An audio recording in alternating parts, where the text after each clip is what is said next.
இன்றைக்கி நம்ம வீட்டில் சுண்டைக்காய் குழம்புங்க. சுண்டைக்காய் குழம்பு வந்து எண்ணெய் குழம்பா வைக்கலாம், இல்லை மிளகா அரைச்சி குழம்பு வைக்கலாம், அப்படி இல்லாட்டி துவையெல்லாம் அரைச்சி செய்யலாம்.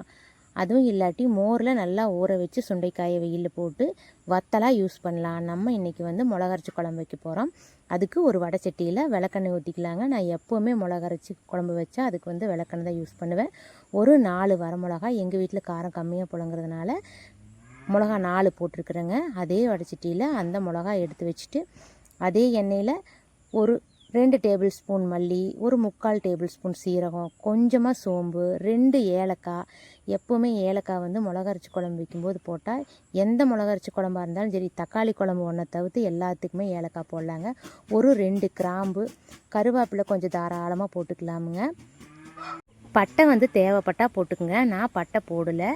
இதை நல்லா வணக்கி விட்டு இதை எடுத்து மிக்சி ஜாரில் போட்டுடலாம். அதை அரைச்சிட்ருக்கட்டும்.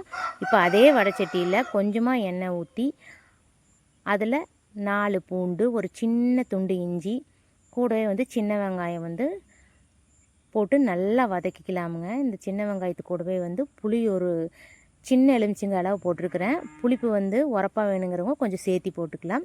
இதில் தக்காளி யூஸ் பண்ண வேண்டாம், வெறும் புளி மட்டும் போட்டால் போதுங்க. கூட நேரத்துக்கு மஞ்சத்தூள் கொஞ்சம் போட்டுக்கலாம். மஞ்சத்தூள் இதெல்லாம் போட்டு நல்லா வணங்கி வந்தோடனேயுமே தேங்காய் பூ கொஞ்சம் போட்டுக்கலாமுங்க. தேங்காய் பூவை போட்டு தேங்காய் நல்லா வதக்கணுன்னேயுமே கொஞ்சம் நேரம் ஆறுறதுக்கு வச்சிடலாங்க. இது ஆறுறதுக்குள்ளே நம்ம பொரித்து வச்சோம் இல்லையா, அந்த சுண்டைக்காய் சுத்தம் பண்ணி வச்சுருக்கிறேன். அந்த சுண்டைக்காயை வந்து நல்லா வந்து தட்டி க்ளீன் பண்ணி எடுத்துக்கலாமுங்க. இப்போ இந்த வெங்காயம் வந்து நல்லா வணங்கிருச்சு. இதை ஆற வச்சுட்டு இதை க்ளீன் பண்ணிக்கலாம். இதை வந்து நான் ஒரு கவரில் போட்டு தட்ட போகிறேன். ஏன்னா அப்போ தான் வெளியில் தெரிக்காதுங்க. அதனால் வந்து கவரில் போட்டு தட்டுறேன். இப்போ தட்டி அதை வந்து ஒரு என்கிட்ட வடி இல்லை, பெரிய கண் இருக்கிற வடி இல்லை. அதனால் வந்து ஒரு பாத்திரத்தில் போட்டு தண்ணி ஊற்றி அதை அழுங்காமல் அரிச்சு எடுத்துக்கிட்டுங்க. நீங்கள் பெரிய வடி இருந்தால் அந்த சீடு வந்து கீழே போயிடும். என்னோடய சின்ன வடிங்காட்டி இது போக மாட்டேங்குது. இதை நல்லா கழுவி எடுத்துக்கலாம். கழுவி எடுத்துட்டு தண்ணி வடி இருக்க வச்சுட்டு நம்ம இந்த பக்கம் ஆற வச்சோம் இல்லையா வெங்காயம், அதையும் வந்து வெங்காயம் தேங்காய் இதெல்லாம் அதை வந்து போட்டு உள்ள அந்த மிளகுக்கு நல்லா அரைச்சிக்கலாமுங்க. அதாவது அந்த மல்லி சீரகம் இதெல்லாம் போட்டோம் இல்லையா, அது நல்லா அரை விட்டுருச்சு. அதுலேயே அதே ஜார்லேயே மறுபடியும் இந்த வெங்காயத்தை உள்ளே சேர்த்து அரைச்சிக்கலாம். அரைச்சி எடுத்துட்டு இப்போது இன்னொரு பாத்திரத்தில் நல்லெண்ணெய் விட்டுக்கலாமுங்க. நல்லெண்ணெய் தான் இதுக்கு வந்து ரொம்ப நல்லாயிருக்கும். நீங்கள் தேங்காய் எண்ணெய் வேணாலும் யூஸ் பண்ணிக்கலாம். 2 வெந்தயம், கொஞ்சம் கடுகு எல்லாம் பொரிஞ்ச உடனேயும் பூண்டு தாராளமாக போட்டுக்கலாமுங்க. நான் வந்து செடி பாதி பூண்டு போட்டிருக்கிறேன் சுண்டைக்காய் கூட. இது கூடவே வந்து நீங்கள் சின்ன வெங்காயம் வந்து குண்டு குண்டாக போகிறேன்னா போடலாம். அதாவது சாம்பாருக்கு போடுற மாதிரி சாப்பிடும்போது கடிச்சு சாப்பிட்றதுக்கு நல்லா இருக்குங்க. இப்போ சுண்டைக்காய் இது கூடவே வந்து கொஞ்சமாக கருவேப்பிலை, எது போடுறோமோ இல்லையாங்க, எல்லா சாப்பிட்ற ஐட்டத்துலேயும் வந்து கருவேப்பிலை நிறைய போட்டுக்கலாமுங்க.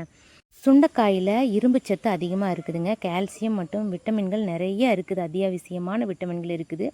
இது பிசிஓடி ப்ராப்ளம்க்கு ரொம்ப யூஸ்ஃபுல்லாக இருக்குதுங்க. அதை சாப்பிடும்போது பிசிஓடி ப்ராப்ளம் வந்து கண்ட்ரோல் ஆகுது. குடல் புழுவை வந்து மெயினாக வந்து இது வந்து போக்குது. அதனால் சுண்டைக்காய் வந்து வாரத்தில் ஒரு 2 நாளாவது தாராளமாக எடுத்துக்கலாம். இப்போ இந்த சுண்டைக்காய் பார்த்திங்கன்னா இந்த அளவுக்கு வதங்கிருச்சு. இதில் நம்ம அரைச்சி வச்சோம் இல்லையா, அந்த மிளகு வந்து ஊற்றிக்கலாம். தேவையான அளவு உப்பு போட்டுக்கலாம். நல்லா கலக்கி விட்டுறலாம். கூட வந்து தண்ணி ஊற்றிடலாம். நல்லா வந்து சுண்டைக்காய் வேகிற அளவுக்கு குழம்பும் கொஞ்சம் வற்றி வரட்டும். இப்போ இந்த ஸ்டேஜில் நம்ம வந்து கொஞ்சமாக வெல்லம் வந்து அளவாக போடணுங்க. அப்போ தான் அந்த புளிப்புக்கும் அந்த இனிப்புக்கும் உரப்பாக நல்லா இருக்கும். இப்போ நம்ம சுண்டைக்காய் குழம்பு ரெடி. நீங்களும் இதே மாதிரி சுண்டைக்காய் குழம்பு வந்து ட்ரை பண்ணி பார்த்துட்டு எப்படி இருக்குதுன்னு கமெண்ட்டில் சொல்லுங்கள். இந்த பதிவில் ஏதாவது நிறை குறைகள் இருந்தால் கண்டிப்பாக கமெண்ட்டில் சொல்லுங்கள். மறுபடியும் ஒரு வீடியோவில் பார்க்கலாம். பாய்ங்க.